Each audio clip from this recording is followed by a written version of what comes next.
Everyone, आप सभी का बहुत बहुत स्वागत है मेरे चैनल स्टोरी टेलर पे। और गाइस, मैं आज का एपिसोड लेके आई हूँ रणवन का। तो चलिए उसे शुरू करते हैं। और रणवन जो है, ये स्टोरी है द हस्की वाइट कैट शिजोन। तो अगर आपको ये स्टोरी के बारे में जानना है तो चलिए उसे शुरू करते हैं। और हर पार्ट को बहुत अच्छे से सुनिएगा, क्योंकि हर पार्ट के अंदर कुछ नया है और कुछ सस्पेंस से भरा है। और जो पार्ट आप अभी सुनेंगे, फ्यूचर में कहीं ना कहीं वो चीज़ें बहुत सारी चीज़ों से कनेक्टेड हो जाएंगी। यहाँ पर याओ चिंगजिन जो है वो बहुत ही ज़्यादा टेम्परमेंट वाली लेडी थी। जैसे ही वो वापस अपने घर जाती हैं, वो खाने के बारे में ना सोच के सीधा अपने फादर के बारे में जाती हैं। फादर के पास जाकर वो इंक्वायर करती हैं चैन बोहुआन के बारे में। चैन बोहुआन वॉज ऑलरेडी मैरिड था, लेकिन ये सारी चीज़ें ढके ढोल जैसी थी। वो सारी चीज़ें बंद कमरों के अंदर हुई थी। कौन जानता था कि उसकी शादी हुई है या नहीं। और वो शादी जो अरेंज की गई थी, वो सिर्फ एक रिलेशनशिप था। तो जो याओ चियांजन होती है, उसे नहीं पता चलता कि जो एल्डर सन है चैन फैमिली का, वो मैरिड है या नहीं। उसको पता चलता है पिता से कि वो अभी शादी नहीं की है उसने। तो जो कंट्री का मजिस्ट्रेट था, उसने बहुत सारी इंक्वायरी जो है वो की होती है शाओ चैन के बारे में, कि वो कैपेबल हैं या नहीं हैं, जेंटल हैं या नहीं है, या फिर उनकी सिचुएशन अच्छी है या नहीं है। जिससे कि हर पिता अपनी बेटी का हाथ देने से पहले आश्वासन लेता है कि सामने वाली फैमिली कैसी है और कैसी नहीं। तो वो किसी को चैन फैमिली से बात करने के बारे में शादी के भेजते हैं। मिस्टर चैन जो थे, उन्हें बहुत ज़्यादा रिग्रेट हो रहा था और वो धीरे से मजिस्ट्रेट से बात करना चाहते थे। लेकिन वो उन्हें कहते हैं कि पहले हम इस बारे में बात करना चाहते हैं, डिसाइड करना चाहते हैं, सोचना चाहते हैं, उसके बाद ही हम आपको बताएंगे। क्योंकि उसे नहीं समझ में आ रहा था वो एकदम से कंट्री के मजिस्ट्रेट को कैसे लौटा दे। और वो अपनी बीवी से भी बात करना चाहते थे कि आखिर ये हो क्या रहा है। फिर वो धीरे से अपने दरवाजे बंद करते हैं और दो लोग आपस में बात कर रहे होते हैं। मिस्टर चैन कहते हैं, देखो तुमने क्या कर दिया। वो पुअर स्कॉलर बहुत पहले मर चुका है और उसकी डॉटर, वो 3 साल से उसके लिए दुख मना रही थी। अगर तुमने इतनी जल्दी नहीं मचाई होती उनकी शादी की, तो हमारे सन को इन चीज़ों का रिग्रेट नहीं होता। देखो तुमने क्या कर दिया। मैडम चैन कहती है, तुम मुझे कैसे ब्लेम कर सकते हो कि तुम नहीं थे जो फर्स्ट प्लेस पे चाहते थे ये शादी हो, और इससे बेटर ऑप्शन क्या था। और वो जो डॉटर है कंट्री मजिस्ट्रेट की, क्या उसका कंपैरिजन लुओ शियान से कहीं है? कहीं वो उसके आसपास भी दिखती है? कहीं उसका उन दोनों के बीच में कंपैरिजन ही क्या है? दो एल्डर्स जो हैं वो धीरे से लड़ रहे होते हैं और उन्होंने अपने दरवाजे बंद किए होते हैं। वो दोनों के दोनों एक दूसरे पर ब्लेम कर रहे होते हैं, एक दूसरे से लड़ रहे होते हैं तब तक जब तक वो एग्जॉस्ट ना हो जाएं और उनकी सांसें ना फूल जाएं। क्योंकि वो इसी बात पे बहस कर रहे थे कि आगे क्या होगा। और दोनों के दोनों टेबल के पास बैठकर अपने हाथों को टेबल पे रखते हैं। तभी मिस्टर चैन कहते हैं, अब हमें क्या करना चाहिए? क्या हम मजिस्ट्रेट को कॉल करें? मैडम चैन कहती हैं, हम कुछ नहीं कर सकते। हमारी फैमिली जो है वो रिलाय करती है याओ चिंगजिन के पैसों पे। तभी मिस्टर चैन जो है वो गुस्से में कहते हैं, तो तुम क्या चाहती हो? क्या हम उनकी डॉटर जो याओ फैमिली की है उन्हें कॉन्क्यूबिन बना दें? क्या वो बनेगी? हमारा सन जो है वो ऑलरेडी किसी से शादीशुदा है, तो क्या हमें एक और उसकी बीवी ऐड कर देनी चाहिए? और देखो वो दोनों एक दूसरे से कितना प्यार करते हैं। मैडम चैन कहती है। थोड़ी देर तक वो चुप रहने के बाद बोलती है, उसकी आईज एकदम से बड़ी हो जाती हैं और वो कहती हैं, अगर तुम लियो शियानशन के बारे में सोच रहे हो और हमारे बेटे के बारे में, इस बारे में हमारी फैमिली के अलावा किसी को नहीं पता। कुछ मोमेंट की साइलेंट के बाद मिस्टर चैन जो हैं वो शॉक्ड होते हैं और एकदम से वो समझ आते हैं उनकी बीवी क्या कहना चाहती हैं। तभी वो थोड़े से पैनिक होते हैं, गुस्से में बोलते हैं, तुम्हारा क्या मतलब है? तभी मैडम चैन कहती हैं, इस शादी के बारे में कोई नहीं जानता, और जब तक ये शादी लोगों को नहीं पता तो इसे हम रियल मैरिज नहीं कह सकते। तो हमें एक तरीका ढूंढना पड़ेगा ताकि हम उससे छुटकारा पा सकें। और इसके बारे में हम क्या कर सकते हैं, हमें देखना होगा। और सारे विलेज में वो अनमैरिड है, लोगों को यही पता है। तुम्हें पता है ना किस तरह से उसने हमारे विलेज में हमारे ऑरेंजेस चुराए थे। और जैसे ही उस स्टोरी पे हम टिके रहे, उसी तरह से लोगों ने हमारे वर्ड्स को पे यकीन किया और उसके वर्ड को नहीं माना। ऐसे ही हमें अपने वर्ड्स पे अब टिके रहना है। जो मिस्टर चैन है वो खड़े होते हैं और वो धीरे से उस डोर को बंद करते हैं और कंफर्म करते हैं कि डोर अच्छे से बंद है ना, और वो धीरे से अपनी वाइफ के पास आते हैं। दोनों पीपल जो हैं वो आर्ग्यू कर रहे होते हैं जैसे कि दो चिकन लड़ाई कर रहे हों, बिल्कुल इसी तरह से। और वो अपनी आवाज़ इतनी धीमे रखते हैं, फुसफुसा के बात करते हैं। और मिस्टर चैन कहता है क्या इस तरह का तुम्हारा मेथड काम करेगा? तभी मिसेस चैन कहती हैं इसमें क्या गलत बात है? तो वो कहता है अगर हमारा बेटा नहीं माना तो उसका बहुत टाइम से क्रश है लुओ शियानशन पे, और वो पूरी ज़िंदगी से सिर्फ उसके लिए ही चीज़ें करता आया है। वो उसी के बारे में सोचता है और उसी के बारे में वो हर वक्त उसके ख्यालों में वही रहती है। और तुम्हें लगता है हमारा बेटा इतनी इजीली जो है उस लड़की को छोड़ देगा? तभी जो मिसेस चैन होती हैं वो कहती हैं तुम इस बारे में कुछ मत सोचो और तुम सारी चीज़ों को मुझ पे छोड़ दो। तभी वो पूछते हैं कि तुम क्या करना चाहती हो? मैडम चैन कहती हैं, वो धीरे से अपने हस्बैंड का हाथ सहलाते हुए कहती हैं तुम्हें इस बारे में सोचने की ज़रूरत नहीं, मैं अपने आप सारी चीज़ें संभाल लूँगी।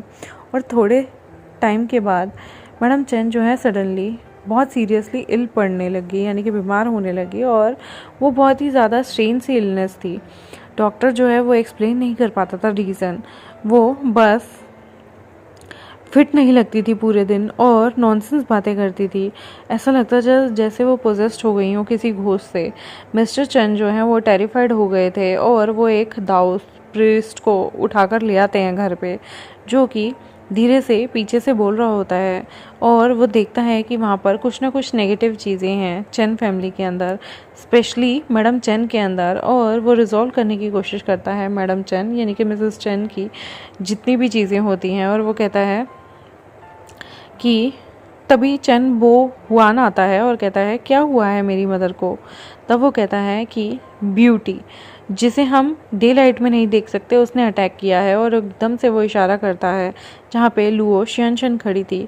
पूरी चैन फैमिली, उसके सारे बेटे ये देख के एकदम से फ्रोज हो जाते हैं, रुक जाते हैं, ठंडे पड़ जाते हैं। और लुओ शियानशन भी फ्रोज हो जाती हैं।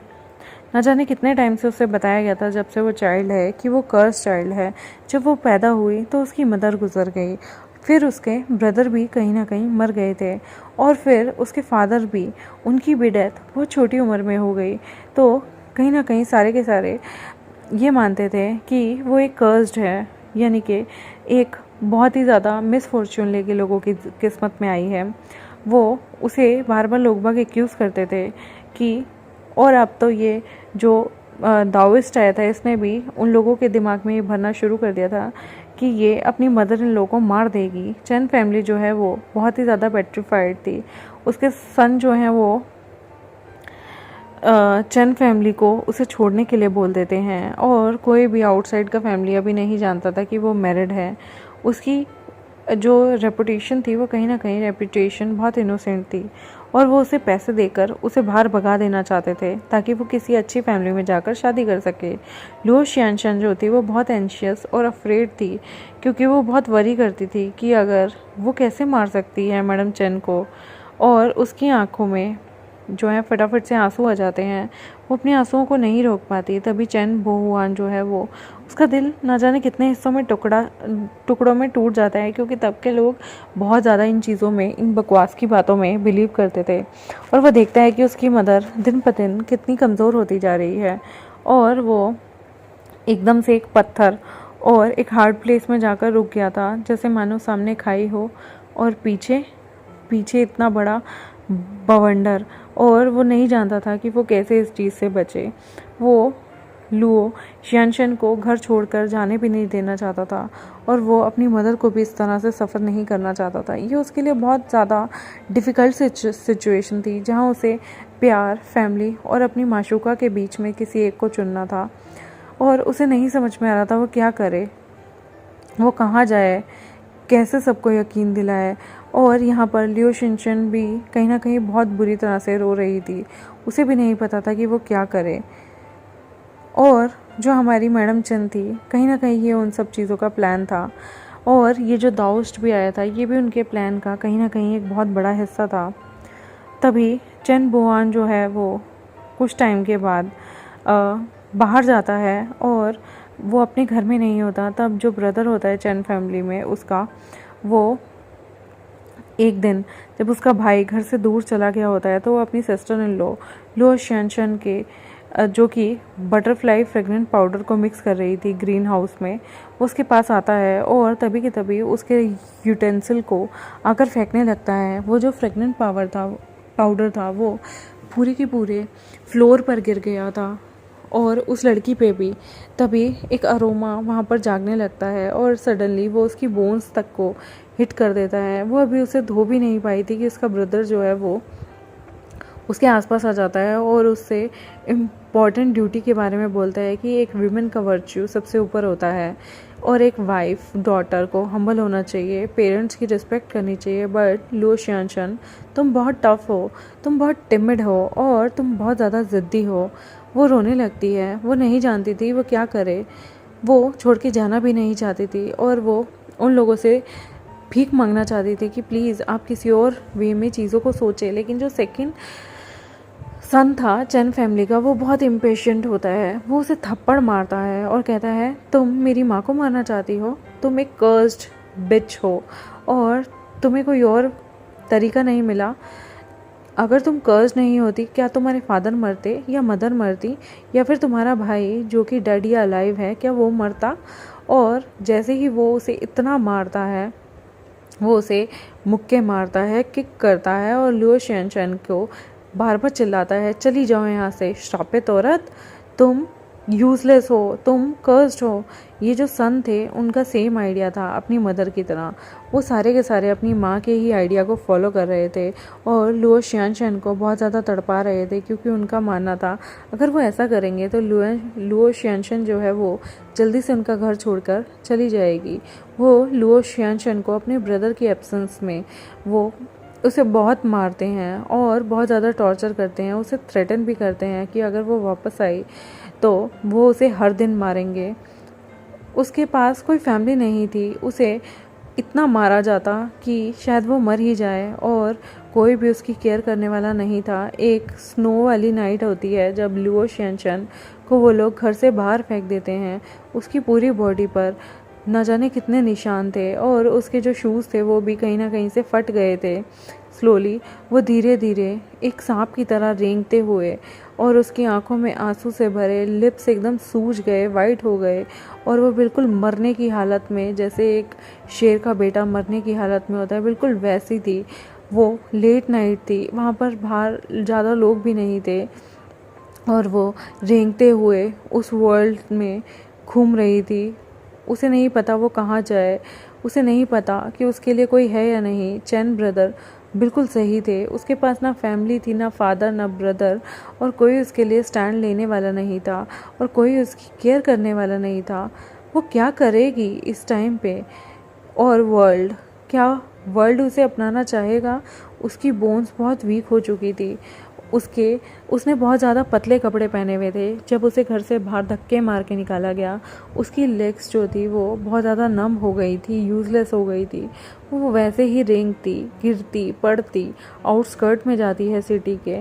वो एक अर्थ टेम्पल के बाहर आती है और जहाँ पर मास्टर ऑफ सेरेमनीज घोस्ट था और वो धीरे से वहाँ रेंगती हुई धीरे से उस स्नो के बीच में होती भी जाती है। उसके लिप्स ब्लू और ठंडे पड़ गए थे, उसका दिल बहुत ही ज़्यादा ठंडा पड़ता जा रहा था। वो ऊपर देखती है उस क्ले के स्टैचू को जो कि रेड मेकअप में था। उसकी आंखों से आंसू गिरने लगते हैं और वो सोचती है कि कितने सारे रूल्स हैं लोअर कल्टीवेशन वर्ल्ड के, किस तरह से वो शादी करके मास्टर ऑफ सेरेमनीज घोस्ट जो कि उन्होंने विटनेस की थी उस टाइम पे, वो एक red flower, hair pin, beautiful smile और चैन बोहुआन के साथ उसके सामने उस टेम्पल में उनके सामने झुककर नमन कर रही थी।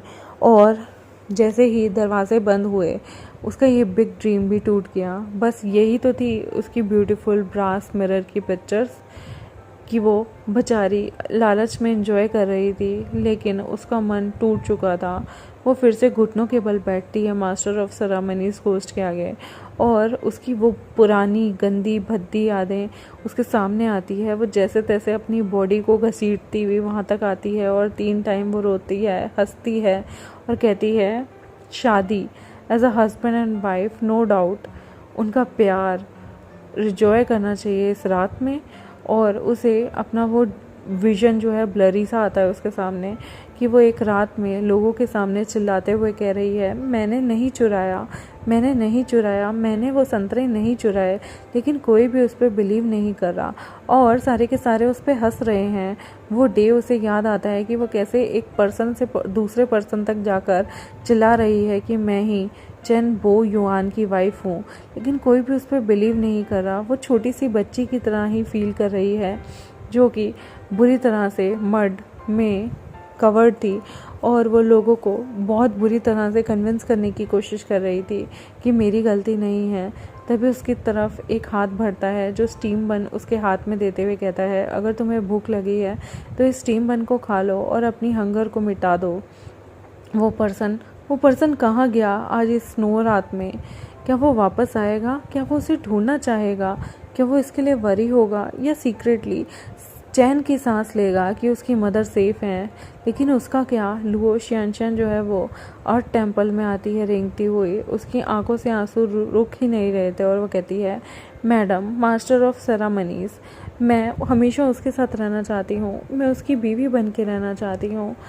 हम आपके सामने एक साथ टेम्पल में आए थे और मेरे पास कोई मास्टर ऑफ सेरेमनीज नहीं है, तो आप मेरे मास्टर ऑफ सेरेमनीज घोस्ट, आप मेरे मास्टर होते हैं क्या? आप जो हैं वो लिविंग को कंट्रोल नहीं कर सकते, लेकिन मैं आपसे बात करना चाहती हूँ और मैं आपको बताना चाहती हूँ, और मैं झूठ नहीं बोल रही हूँ, मैं झूठ नहीं बोल रही हूँ। वो धीरे धीरे बोलती है और वहाँ पर हवा में उसकी आवाज़ जो है धीरे धीरे करके चुप हो जाती हैं। और आज की रात बहुत ज़्यादा अजीब रात थी, और नेक्स्ट डे टाउन के पीपल जो आसपास उस अर्थ टेम्पल के से गुजर रहे थे वो आउटस्कर्ट में देखते हैं और वो फाउंड करते हैं कि लुओ शियानशन की वहाँ पर एक ठंडी बॉडी पड़ी है। अब देखना होगा कि उसकी बॉडी सही सलामत है, क्या वो ज़िंदा है या वो मर गई। तो वो देखेंगे हम नेक्स्ट एपिसोड में। तब तक मेरे साथ जुड़े रहें और मेरे चैनल को सब्सक्राइब कर दें, वीडियोज़ को लाइक कर दें। Thank you very much, bye.